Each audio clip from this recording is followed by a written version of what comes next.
Добрый день, в эфире передача «Дискуссия», и сегодня мы поговорим о теме насилия в семье, причины и последствия с гостями в студии. Светланой Мироновой, начальник представительства Офиса народного адвоката Гагаузии, Еленой Савиной, директор Национального института женщин равноправия, и Евгенией Брик, доктор наук, специалист и эксперт по правам человека, социологии, межэтническим отношениям, истории. А вот как вы считаете, какая проблема важнее? Вот, борьба с насилием над женщинами или борьба с насилием в семье? Спасибо, это очень интересный вопрос. Я считаю, что из одной проблемы идет вторая проблема. Что мы начинаем с такого вопроса, как насилие в семье, а потом мы сталкиваемся, тоже может быть насилие над женщиной, а потом мы сталкиваемся с насилием над женщиной.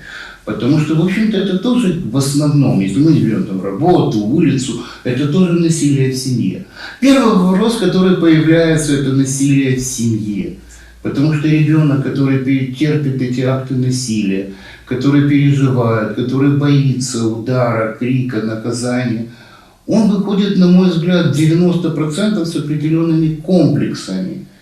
И потом, когда уже появляется семья, он пытается в семье, с точки зрения чисто психологически, вернуть эти вопросы. Меня избивали, ну ничего, он так получится, то, что он сделал. Может, он сделал что-то неправильное, но для него это естественный вопрос. Или как, я помню, как в семье было там насилие, скажем, отец ударил жену. За что-то, что он считал правильным, не знаю за что. За что-то, что ему не понравилось. А потом, если у него сын, он это повторит.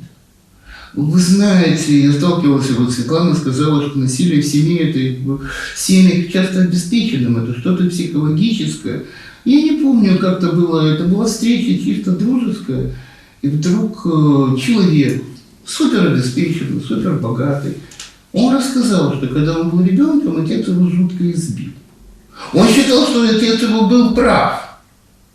Что он сделал, отца было, не помню, вино, коньяк, ликер, он это понемножку отпивал и заливал водой. И так он делал долгое время, когда он увидел, что осталось 3 бутылки, отец приехал. Когда отец это обнаружил, дальше каждый может догадаться, что он с ним сделает. И он считает, он говорит, так это правильно, я своему сыну бы еще хуже сделал. Только почему-то его сын, который тоже бизнесмен, он с ним контактов не имеет. Как ты с ним встретился, не помню, в городе, я говорю, слушай, спроси отца, он говорит, я не знаю, я ему звонить не буду. То есть, понимаете, это как-то передается, он увидел это в семье, он это даже не осудил. А потом он также, грубо говоря, расправился со своими детьми. А что сделает теми со своими детьми, с его внуками? Нет, он его не убил, он дал ему образование, но насилие для него было естественно. Может быть, поэтому его 2 или 3 брака распались. Естественно, он об этом не говорил, никто его не спрашивал. Понимаете, поэтому первый шаг – это насилие в семье, оно не должно быть. Всегда можно объяснить, подойти психологически, тем более, что это твоя кровь, твои дети и прочее, найти какой-то подход. А вы знаете, ведь получается, что некоторые вещи, которые как бы не являются насилием, они тоже с этим связаны. Скажи ребенку, что ты тупой. Потом через 20 лет он скажет, я никогда не занимался этим предметом. Я говорю, почему? Ты мне сказала, что я тупой. То есть это тоже элемент насилия психологического. Да? Сегодня мы говорим в первую очередь о физическом насилии, как наиболее страшном. Да, откройте сообщения интернета, откройте сообщения прессы, и если не каждый день, то раз в 2 дня вы прочтете, что в каком-то там населенном пункте или городе в результате ссоры ребенок прыгнул 15-го этажа, 10-го, или муж убил жену, или жена убила мужа. Это происходит каждые 2-3 дня. Это только самые явные вещи, которые мы видим. То есть насилие – это первый шаг. А второй шаг, если этого не будет в семье, это будет и насилие над женщиной. Которое может быть не только в семье, может быть на работе, может быть в дороге, может быть на улице, может быть при каких-то встречах. Но простите, это же естественно поцеловать женщине руку. Дайте руку, когда она выходит из транспорта. Ну просто она выходит, ну не знаю, у меня эта привычка есть, если я вижу, что сзади идет женщина, даю руку. Самое странное, что вы знаете, что существует 10%, которые боятся. Они пугаются. Я дал ей руку. Да я не знаю ее имени, я не спросил ее имени, но она выходит из транспорта. Или привычка дать женщине одеть пальто, куртку. Но я говорю о 3 таких вещах, которые, как бы мне кажется, естественными. Я знал одну семейную пару, их уже нет живых. Они любили друг друга, их приключения, как они сумели встретиться и прожить всю жизнь достойные романы, рассказы. И вот у супруга была привычка, он уже за 70, он уже был, тяжело ходил, тяжело дышал, но когда его жена встала, вдруг он вскочил, как молодой, взял и подал ей пальто. Для него это было чем-то естественным. Столько же лет, сколько они прожили вместе до последних их дня. Может быть, это редкий случай, но это же то, что, наверное, должно быть. Я не уверен, что назову вам 2 или 3 такого типа случая. То есть в семье должны понять, что есть новые методы. Да, есть закон, который это защищает. И второй ход, который плавно вытекает из этого, это борьба с насилием над женщиной, которая более широкая вещь. Это насилие на работе, это сексуальное домогательство, не обязательно изнасилование, такой репортажи. Да нет проблем с апгрейдом. На пикник. Это тоже насилие, тоже элемент, это нарушение закона. Но это то, что в какой-то мере во всех странах было. Сейчас подняли огромный шум по поводу этому. В некоторых европейских странах, да, во всех организациях присылают специальный документ. Но опять-таки, если не будет насилия в семье, то не будет или уменьшиться насилие над женщинами. Вообще, на просто одного человека над другим. Мне кажется, что эти вопросы взаимосвязаны один с другим и являются некой проблемой. Поэтому об этом мы рассказываем в Женевской конвенции. Ой, извиняюсь. В Стамбульской конвенции все это есть, что-то вспоминаешь это.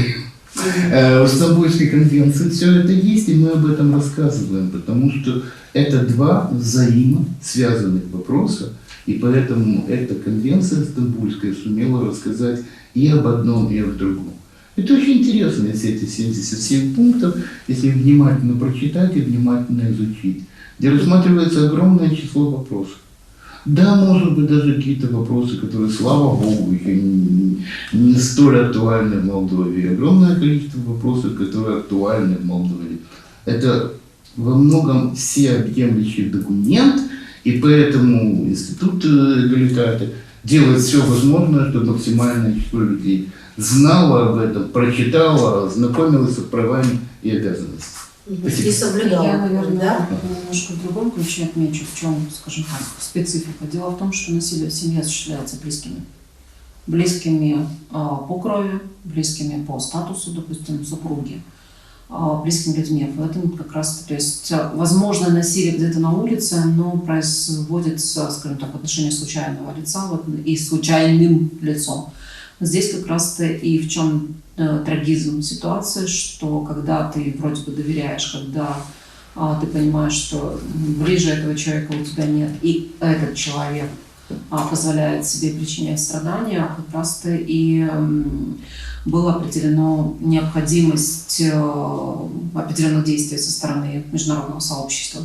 И еще один момент, уже опять же доказано, что количество случаев насилия в семье в десятки раз выше, нежели насилие просто над женщиной, то есть чужой, незнакомой и так далее, по распространенности. Поэтому это вторая проблема, которая заставила государство реализовывать меры, связанные с предотвращением насилия именно в семье в первую очередь. Ну, естественно, наверное, третье – это укрепление института семьи, насколько это возможно в сегодняшнем, скажем так, ракурсе. Потому что, когда-то в далеком прошлом нам всегда говорили, что семья – это ячейка общества. На сегодняшний день не так уже ставятся акценты, но тем не менее. Акцент сейчас только один. Ячейка. Куда мы делимся? Только один – это то, что не должно быть насилия. Самое главное. А есть какие-то примеры, вот, когда жена, обращается в полицию, жалуется на мужа, и потом вот прекращается все это сплошь и рядом. Сплошь и рядом. Есть и такие примеры положительные, есть и примеры того, когда не получается даже с помощью привлечь. Имеется в виду не то, что не получается, то есть семья не сохраняется как таковая, но это уже решение, которое должно быть принято непосредственно самой жертвой. То есть навязывать ей никто не сможет. Но и в то же время просто-напросто государство должно предпринять меры для того, чтобы утихомирить агрессора. Это просто-напросто на сегодняшний день обязательство. Ну, естественно, чтобы агрессор был наказан за свое действие, то есть жертве были предоставлен весь комплекс тех средств защиты, на которые она имеет право. Какими из них она воспользуется, это больше, скажем так, тоже ее решение. Но она должна быть информирована, она должна понять, в каком состоянии находится на сегодняшний момент, потому что есть, к сожалению, очень много психологических нюансов, что жертва не всегда способна просто-напросто осознать все то, что с ней происходит. Знаете, я бы хотела сегодня, чтобы мы поговорили еще об одном виде насилия, о котором очень мало или практически даже не говорят, о медицинском насилии. Есть ли такой термин? Вот, например, халатность можем отнести к насилию? Или несвоевременная, смотрите, несвоевременная помощь, допустим, в медицине. Или же умышленный отказ от больного. Нет, это, по крайней мере, совершенно не входит в данную область, это совершенно другое. Здесь мы говорим о правах пациента прежде всего. Они тоже предусмотрены полностью законодательством, начиная с Конституции Республики Молдова право на оказание медицинской помощи, заканчивая законодательством в охране здоровья и так далее. То есть предусмотрено, что медицинская помощь должна оказываться как срочная, допустим, скорой медицинской помощи, так и все остальное в пределах единой программы медицинского страхования. Так что это уже не выполнение своих должностных обязанностей, это не насилие, нельзя его расценить сюда, в эту область, то есть совершенно другие плоскости. И, конечно же, предусмотрена ответственность. Кстати, можно сказать, как для пациента. Почему? Потому что есть нормы, предусматривающие уважение к медику. Они были введены после тех скандальных случаев избиения врачей в различных ситуациях. Так, естественно, со стороны медперсонала они должны проявлять уважительное, гуманное отношение к пациенту и обязаны в любое время, в любом месте, кстати, оказывать медицинскую помощь по той ситуации. Опять же, останавливать транспорт для того, чтобы транспортировать пациентов в медицинское учреждение. Все это есть сегодня предусмотрено. То есть просто нужно грамотно воспользоваться своими правами пациента. Хорошо, а вот когда взрослые, да, или родители идут в больницу или в поликлинику с детьми, и нужно ставить укол ребенку или вакцину, мнение же детей не учитывается. Может, дети не хотят получить этот укол? Это можно поднять? Это законный представитель. Нет, здесь принимает решение законный представитель. Естественно, что у нас есть программы той же вакцинации, они являются обязательными, кстати. И не получить прививку на сегодняшний день означает не попасть в детский коллектив. Это тоже есть в садик, в школу, в лагерь. Это объясняется. Почему? Потому что здесь рассматривается опасность угрозы для даже вакцинированных детей, допустим, с проблемами иммунитета и так далее. Это, опять же, другая ситуация.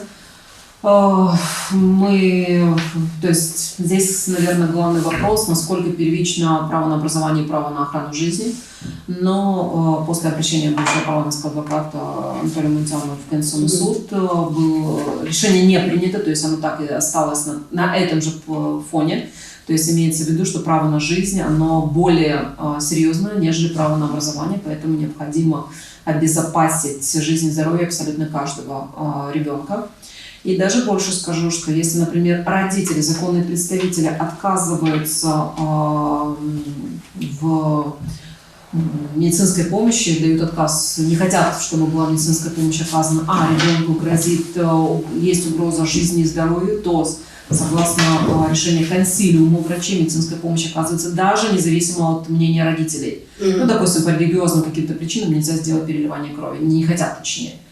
Поэтому здесь другое первичный интерес ребенка. То есть имеется в виду, что в этой ситуации для ребенка будет лучше. Естественно, разрешаются, опять же, заинтересованными органами организации. То есть либо это консилиум врачей, либо это социальные ассистенты в той же многодисциплинарной группе. Первичный интерес ребенка. Евгений Павлович, ваше мнение по этому поводу? Есть такое понятие медицинское насилие? Ну, я практически не нашел пункты, связанные с медицинским насилием. Либо я сказал, что сегодня они, слава богу, не актуальны для Молдовы. Потому что, опять-таки, в Стамбульской конвенции указаны такие вещи, как насильственное прерывание беременности, насильственная стерилизация и жуткие чисто мусульманские обычаи, и то не во всех странах, это женское обрезание. Это есть в некоторых странах. Это были страшные случаи, о которых рассказывают несколько американских актрис и политических деятелей, я сразу не назову фамилию, которые когда-то в Судане, в других странах с этим столкнулись. В Европе сталкиваются с этим из-за, опять-таки, мусульманских традиций определенной части населения. Это не обязательно для мусульман, но в некоторых народах это считается как бы желательным, чем-то такого типа. Поэтому в конвенцию это вошло. Что касается насильственной стерилизации, это быстрее, наверное, связано с таким страшным явлением, которое в Молдове тоже есть, это с трафиком. Потому что многие жертвы трафика получили насильственную стерилизацию. Когда их вывозили, когда они становились жертвами, попадали в ужасающие ситуации. Но опять-таки это как бы дополнительный вопрос, потому что конвенция, она интересна тем, что она во многом всеобъемлющая, и она во многом рассказывает о всех вопросах, из которых самое главное сегодня для нас, это, как правильно было сказано, это насилие в семье, и второе, это насилие над женщинами, потому что, как бы мне кажется, что одно вытекает на другие. Вообще насилие зависит от того, как человек воспитан. Может быть, существует 5-7% прирожденных садистов, не думаю, что это больше, что-то природные изменения, лишняя хромосома, да, это есть, но это очень небольшой процент, наверное, меньше даже 5%. Абсолютный процент – это то, что человек увидел в семье, то, что он испытал в семье, то, что он переносит с одной стороны на своих детей, то есть продолжается насилие в семье, а с другой стороны он это может переносить, опять недостатки воспитания, насилие над женщинами, кстати, не только над женщинами. Во Франции был очень забавным, но опять я называю забавным, уголовный случай, когда мужчина подал в суд на женщину за то, что она хотела склонить его к сексуальным отношениям. Мужчина на женщину. Ну, не знаю, может быть, бывают и такие случаи, да? Но такой случай во Франции я прочитал, я не прав, может быть, но меня это вызвало смех. Опять-таки, я думаю, что в Молдове такого случая нет. Всякого не было, во всяком случае я таких не слышу. Всякое возможно в этой жизни. И дай Бог, что главное, чтобы мир был в семье, и тогда мир будет во всем обществе. И чтобы семья восстановилась как маленькая ячейка. Ведь у нас огромное число разводов. Насколько я знаю, что среднестатистический брак заканчивается разводом, по-моему, через 20 или 30 лет. Где-то я видел эту статистику, я очень люблю статистику, и там это было подсчитано, и в Молдове это растет. Вообще в Молдове рекорд был брак на 2 недели, я вообще этого не понимаю. Хорошо, давайте мы как-то подведем уже итог нашей дискуссии и как бы общий вопрос для всех. Вот как вы считаете, когда и благодаря чему в Молдове смогут решить вопрос борьбы с насилием в семье и насилием над женщинами? Ну, Елена, давайте. Мне бы хотелось также отметить насчет того, что малое количество людей читает конвенцию. Да, действительно, мы тоже об этом подумали в нашем институте, и мы издали такую листовку, где прописаны все основные положения, написаны обязательно виды насилия над женщинами, потому что часто жертвы сталкиваются именно с тем, что не всегда можно определить, насилие ли это, если это не физическое насилие. А насилие, как говорилось перед этим, не ограничивается физическим. Эти брошюрки вы раздаете? Эти брошюры есть в каждой библиотеке в Гагаузии будут. будут во всех школьных, во всех учреждениях образования, полиции. И их, опять же, можно легко получить, они бесплатные, они раздаются. Кроме этого, мы сейчас печатаем небольшую книжку, где будет кратко перечислены все положения конвенции, где каждый сможет ознакомиться. Мы надеемся, что наша книга поможет каждому, кто прочтет, избежать в будущем проявления насилия, определить проявление насилия на улице и помочь пострадавшему. В том числе ведь конвенция в первую очередь говорит нам о том, что все мы должны работать над искоренением насилия в общем. Каждый член общества. Спасибо, Светлана Андреевна. Я бы сказала, что нам удастся изменить ситуацию только тогда, когда будет личная заинтересованность абсолютно каждого человека, каждого гражданина в том, чтобы жизнь проходила без насилия. Первый момент. И второй момент, я, наверное, так скажу, что из двух методов воспитания, кнут и пряник, необходимо четко вводить механизмы ответственности для всех тех органов власти, которые обязаны действовать и не действовали. То есть все должны прекрасно понимать, что в каждой ситуации ты обязан предпринять те меры, предписанные законом, и необходимо дойти до, скажем так, финала в той или иной ситуации. То есть твое промедление, твое бездействие просто-напросто может привести к беде. Вот это нужно осознавать на каждом, в каждой абсолютно государственной должности, просто член общества, неважно. Главное, чтобы вот именно комплексными действиями мы смогли добиться поставленных целей. Евгений Павлович. Очень правильно сказано, что мы должны медленным шагом, но правильно двигаться вперед. Почему говорю медленным шагом? Потому что на сегодняшний день еще не все люди это знают. Да, мы делаем, институты, эгалитаты делают все, чтобы об этом узнал, поняло, прочло больше людей. Чтобы об этом знали люди в Гагаузии, люди в Молдове, во всех регионах республики. И это путь к тому, чтобы этот вопрос был решен.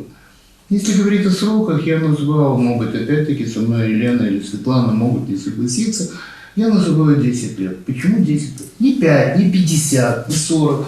10 лет – это срок одного поколения. То есть все, которым сегодня, скажем, от 15 до 20, наверное, даже с 17 до 20, когда они начнут знать об этом, и пусть из них 40-50% это воспримут и передадут своим детям, я считаю, что смена такого поколения, как показывает история во многих вопросах, приведет к тому, что конвенция будет принята и, главное, понята. И для того, чтобы это поняли, и многие люди узнали как можно больше, институт эгалитата и делает эти шаги, шаг за шагом, что большее количество и молодых людей, и лидеров, и тех, которые будут иметь скоро свои семьи, а также те, которые имеют свои семьи. Опять-таки сотрудники полиции, это очень нелегкая работа. Я знаю многих ребят, просто друзей, которые работают, и как они жаловались 100 лет назад, грубо говоря, смеялись над фильмами детективными, 5 человек занимаются одним делом. Да я сам должен заниматься 5 делами, у них прибавилось это, что они должны решить, и они могут решить, и они являются первым шагом. Поэтому мне кажется, что когда сменится это поколение, когда, вернее, придет новое поколение, я надеюсь, что этот вопрос начнет постепенно переходить в рамку истории. Я на это надеюсь. Главное, что в стране был мир, и что все было хорошо. Эгалитария делает эти маленькие шаги, чтобы каждый раз больше людей знали об этом, и чтобы каждый день был еще кто-то, кто понимает свои права. Либо, по крайней мере, если этот 12-классник или студент скажет, у меня в семье никогда этого не будет. Ну, простите, зная семьи 60-х годов, я их перечислить могу по пальцам одной руки, где родители клялись, я никогда голос на свою дочку не поднял. Или мы никогда в жизни ее не ударили. Ну, может быть, таких семей было 5, я говорю, 60-х годов, других было 155, но это уже не важно. И пусть каждая лекция принесет эти 5, 10, 15 человек, которые так поступят. И я надеюсь, я думаю, что институт Григитати к этому стремится. И я вижу по глазам бенефициаров, что их это задело. Дай Бог, чтобы было так. Я благодарю вас за дискуссию, за сегодняшнюю нашу передачу. Напомню, что говорили мы сегодня о Стамбульской конвенции, о правах женщин, о насилии в семье. С гостями в студии Светлана Миронова, начальник представительства Офиса народного адвоката Гагаузии. Светлана Андреевна, спасибо вам за участие. С Еленой Савиной, директором Национального института женщин равноправия. Спасибо, Елена, что приняли участие. И Евгением Брик, доктор наук, специалист и эксперт по правам человека, социологии, межэтническим отношениям. Спасибо вам, Евгений Павлович, что приехали сегодня в Гагаузии, приняли в нашей программе. Программу провела Елизавета Ротарь. До встречи в эфире.